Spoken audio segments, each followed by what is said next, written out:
CBSE class 12 chemistry. हमारा chapter है d and f block elements. हमारा अगला क्वेश्चन है question number 5, what are transition elements, write 2 characteristics of the transition elements. यह question Delhi 2015 में 2 marks का पूछा गया था। एक बार आप इस क्वेश्चन को ट्राई करिए, फिर हम लोग आगे बढ़ते हैं। अब इसमें मैं 2 डेफिनेशन आपको दूंगा।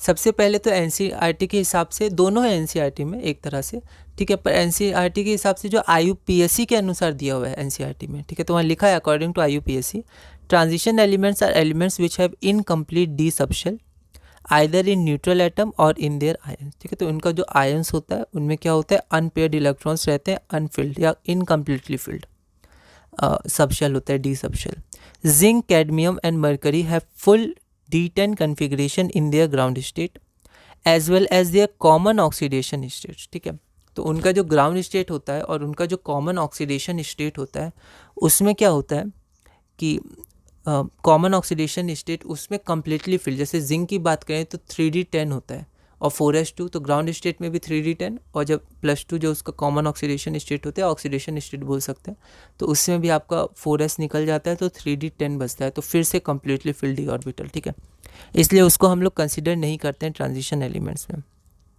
तो ट्रांजिशन एलिमेंट्स की डेफिनेशन ये होगी, इनकम्प्लीट डी सबशेल, और थोड़ा सा एक्सेप्शन क्योंकि जिंक उन्हीं में आता है, जिंक, कैडमियम, मरकरी उसी सीरीज़ में आता है 3D 4D 5D में, तो क्योंकि उनमें ऐसा नहीं होता है इसलिए उनको नहीं रिगार्ड किया जाता है ट्रांजिशन एलिमेंट्स से के में, है ना। अब यहाँ मैंने ब्रैकेट में लिख दिया क्योंकि आप चाहें तो इसको थ्योरी बना सकते हैं, पर मैंने ब्रैकेट में लिख दिया, आप चाहें तो हटा सकते हैं क्योंकि 2 मार्क्स का क्वेश्चन है और ये आपका 1 मार्क है, 1 मार्क के लिए इतना सफिशिएंट है। ठीक है, तो इसमें however being the end members of the transition series their chemistry is studied along with the chemistry of the transition elements, क्योंकि एक ही एलिमेंट है और सीरीज़ के एंड में आ रहा है। ठीक है, तो थोड़ा सा जो प्रॉपर्टी है थोड़ा तो फ्लक्चुएट करता है, डिफरेंट होता है, पर थोड़ा बहुत उसमें कनेक्ट हो जाता है। ठीक है, हम लोग आप एनसीईआरटी में देख सकते हैं। ठीक है, पर क्योंकि बहुत सारी फिजिकल प्रॉपर्टीज़ इसमें कनेक्ट नहीं भी होती हैं, क्योंकि ये एक्चुअली अगर देखा जाए तो नहीं है ट्रांजिशन एलिमेंट्स का, लेकिन फिर भी एंड मेंबर होने के कारण एक हम लोग कनेक्टिविटी देख सकते हैं कुछ प्रॉपर्टीज़ में, है ना, जैसे हम लोग सीरीज़ के अलॉन्ग जाएंगे। अब एक आप ऐसे भी ले सकते हैं जनरल, ठीक है, उसमें जिंक को अलग नहीं किया, एक जनरली उसको भी ले लिया गया है। The elements which lie in between S and P block elements and have general electronic configuration of N-1 D10 NS122। ठीक है, तो उनका जनरल इलेक्ट्रॉनिक कॉन्फ़िगरेशन क्या होता है, तो यहाँ पर थोड़ा सा मिस्टेक है, यहाँ N-1 D10 नहीं हो जाएगा, यहाँ पर आपका 1 to 10 होगा, है ना, तो इसको थोड़ा आप देख लीजिएगा क्योंकि 1 से 10 तक कुछ भी हो सकता है ना। जैसे n की वैल्यू आप 4 ले लीजिए तो N-1 3 हो जाएगा, तो 3D और 4 रखिएगा तो 4s, तो हो सकता है 4s2 और 3D 1 हो, 3D 2 हो, 3D 3 हो।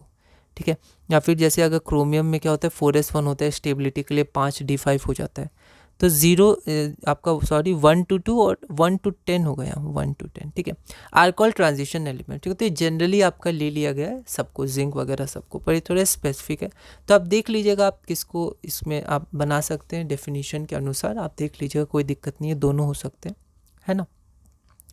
The general characteristics of transition elements are, कुछ जनरल कैरेक्टरिस्टिक्स 2 ही लिखना है, कैरेक्टरिस्टिक्स मैंने थोड़े 4 लिख दिए हैं।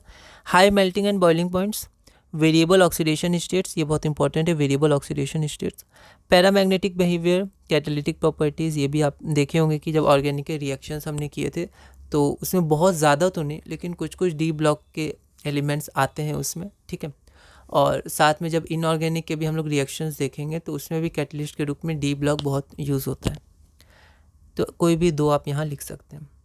अगला क्वेश्चन है question number 6, scandium 21 is a transition element but Ca calcium is not, why. यह क्वेश्चन ऑल इंडिया 2012 में 1 मार्क का पूछा गया था। एक बार आप इस क्वेश्चन को ट्राई करिए, फिर हम लोग आगे बढ़ते हैं। तो सबसे पहले स्कैंडियम का एटॉमिक नंबर आप ब्रैकेट में भी लिख सकते हैं, ये जनरली यहाँ लिखा जाता है, यहाँ भी लिख सकते हैं, तो इसका मैंने इलेक्ट्रॉनिक कॉन्फ़िगरेशन लिख दिया। अब डेफिनेशन के अनुसार हमने अभी देखा था कि डी ऑर्बिटल कम्प्लीटली फिल्ड नहीं, मतलब इनकम्प्लीटली फिल्ड होना चाहिए, है ना। तो यहाँ पर तो 3D 0 है, 4s2 तक ही लिखते हैं कैल्शियम, 3D और ये सब 4p ये सब खाली रहते हैं, तो यहाँ पर D इनकम्प्लीटली फिल्ड नहीं है, उसमें कुछ फिल ही नहीं है। पर स्कैंडियम में 3D 1 और 10 रह सकते, तो इनकम्प्लीटली फिल्ड है। तो scandium Sc has incompletely field D orbital N in its ground state whereas calcium does not, तो कैल्शियम के पास नहीं होता है। हैंस स्कैंडियम 21 ये है, आप ब्रैकेट में भी लिख सकते हैं क्योंकि आपका क्वेश्चन में ब्रैकेट में ही दिया हुआ था। तो Sc is a transition element but Ca is not. ठीक है, तो ये हमारा आंसर हो गया। अगला है हमारा topic 2, physical properties, enthalpy of atomization, melting point, strength, conductivity, और साथ में दूसरा है एटॉमिक आयनिक चार्ज, आयनाइजेशन। ये तीनों हम लोग एक साथ ले रहे हैं क्योंकि इसके बहुत ज़्यादा क्वेश्चंस नहीं आए हैं। इसके बाद जो हमारा मेन टॉपिक आएगा ऑक्सीडेशन स्टेट, कलर, इन सब के बहुत क्वेश्चन आए हैं। तो क्योंकि इन सबको तीनों को, ये तीनों मेन टॉपिक हैं ऐसे, पर क्वेश्चंस इनमें ज़्यादा आए नहीं हैं, तो इसको मैंने एक साथ ले लिया। ठीक है, तो फिजिकल प्रॉपर्टीज़, एटॉमिक और आयनिक साइज और आयनाइजेशन एंथैल्पी, ये तीन एनसीईआरटी के हिसाब से ये तीन टॉपिक्स हैं, पहला, दूसरा, तीसरा, मैंने एक साथ ले लिया। और फिजिकल प्रॉपर्टीज़ में enthalpy of atomization, melting, strength, conductivity, ये सब आ जाते हैं। तो इन तीनों टॉपिक के हम लोग जो क्वेश्चंस आए हैं कुछ, उनको हम लोग देखेंगे अगली वीडियो में, और इसी तरह धीरे धीरे आगे बढ़ेंगे इस चैप्टर में।